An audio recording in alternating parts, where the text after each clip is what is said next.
This week on Supercars Torque, we see the first new 2025 livery, and we also get to know when all the other teams will be releasing their liveries, except for BJR.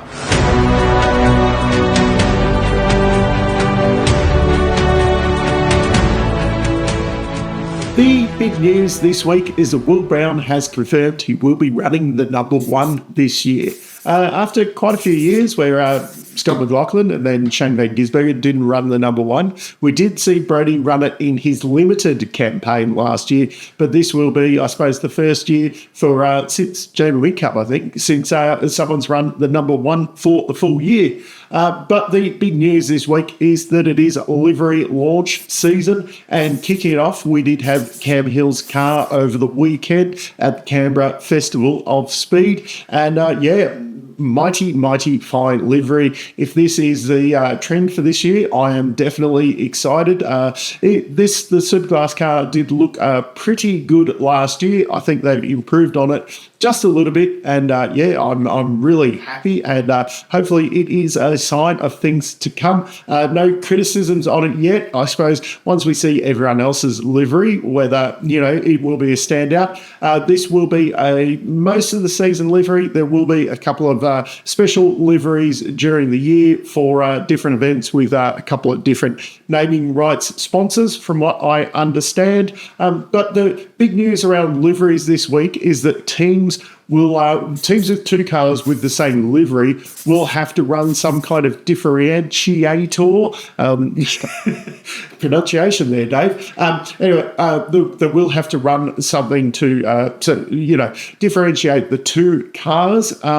Talk has been whether you have coloured mirrors on the cars or something different across the windscreen banner, maybe some different stripes, or I think something like potentially you could run something like Triple Eight used to run back in the early Red Bull days. I think it was Jamie Whitcup had Maverick welding on his windscreen banner, and then Craig Lowndes had Autobahn, I think it was, across his windscreen banner. Whether that signifies enough, the big issue I see with this kind of stuff is that then you do need to know that is, say, that driver's sponsor, or the De Silvestro car has the bright yellow wing mirrors, while the McLaughlin car has the white wing mirrors on the car. It's a bit like with the F1 cars with the roll hoops. With those, I think previously it was that the TV camera on the top, that had to be bright yellow for the second car in the team, or the secondary numbered car in the team, which is generally you had your team leader had the higher number, and then the lower number went to the secondary driver. But you do need to remember those, rather than, because they're saying that with the smaller names of that on the windscreens, that it's harder to tell which driver's which. We'll be splitting here. Is that a really big issue that we needed to worry about? Because even, as I said, then you need to know which one has the highlighted mirrors on the car, or the highlights on the windscreen banner. So will it make a big difference? Yeah, I don't think so. So although we've only seen the Cam Hill car so far, everyone else other than BJR has announced when they will be releasing their liveries. Once again, they will be coming thick and fast over the next couple of weeks. So Tickford have announced that the 55 of Thomas Randall will be released on January 31st, while we'll have to wait until February the 14th to see Cam Waters' car, a special Valentine's Day thing there for Cam Waters. The DJR liveries will be out on the 6th. Hints that it will be a fresh new livery for their, fresh new outlook this year with new cars. Speaking of those cars, apparently there's a bit of an issue with the welding on them, but I don't fully understand the differences in the welding. So apparently there's some parts have to be TIG welded and some parts have to be MIG welded, and potentially there's does that affect all of the DJR cars now and all of the Erebus cars? Anyway, will it be, a full revamp on the livery like this, or will it be basically that and will we, move the stripe on the side there a little bit up, and there's a little less red down the side or something like that? I'm hoping for, a totally new era, something bright and bold like that totally signifies into the new era. But anyway, we'll find out on February the 6th which way that is going. Also with that DJR, we've seen some promo shots of Brody in his new team kit and that. And Brody looking very spiffy once again, looking more like 2023 Brody.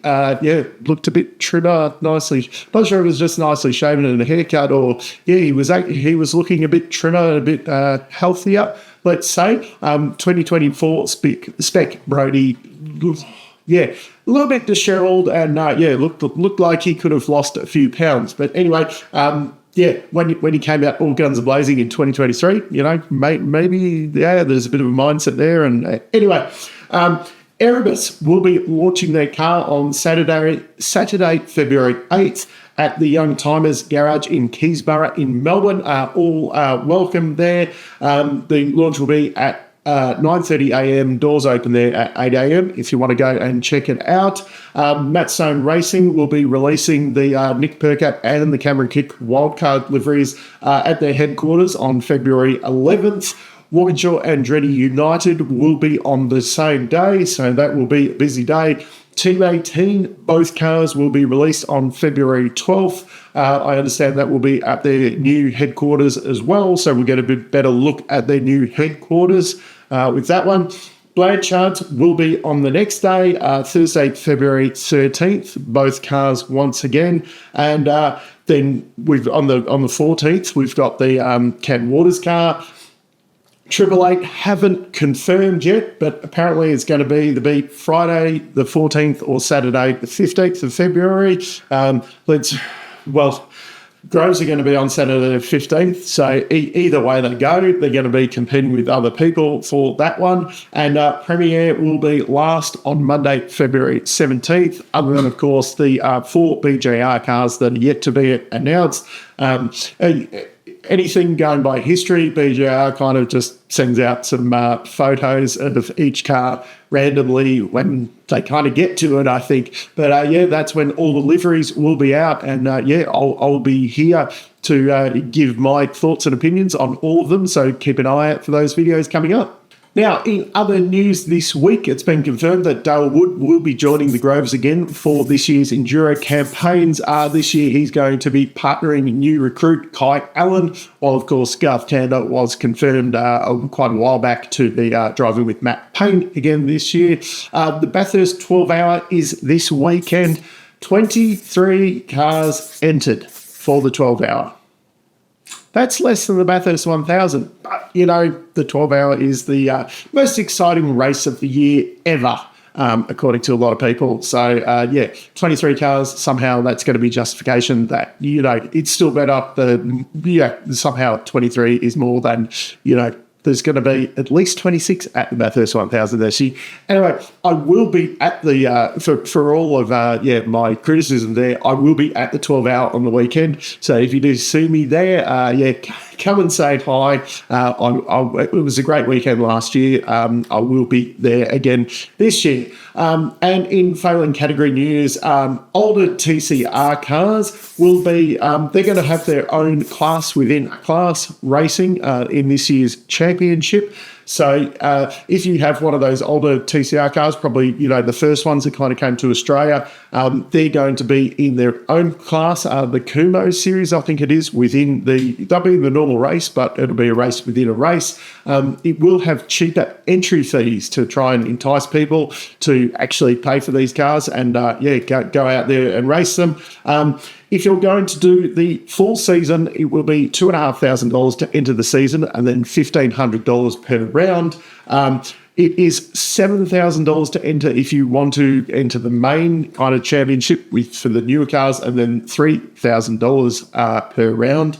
And if you want to just do a round by round, so you want to enter one round, it's $2,000 to enter and then $2,000 to enter the round. So essentially $4,000 if you want to enter one round, and then $2,000 subsequently, or it's still the same $4,000 if you want to enter the series, but then the $1,500 each round. round, obviously. As far as I can know, that is just for the Australian rounds. Then the Macau round that is coming up, that will be its own kind of entry structure. I think that's a higher entry fee on that one as well. But yeah, at least they're, some proactive steps of trying to get cars into the field, and they will be on the Supercars bill this year, and they will have some proper TV and that. So, will we see TCR expand a little bit better this year, because it has been, definitely going downhill since it stopped being propped up by the owners.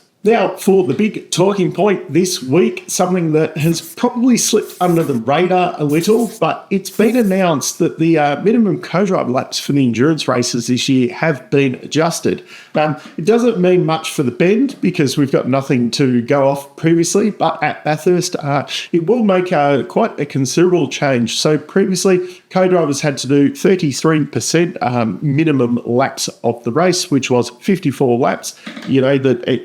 Everyone knew those figures. Now it's been moved to 37% of the race, which equates to 60 laps of the race.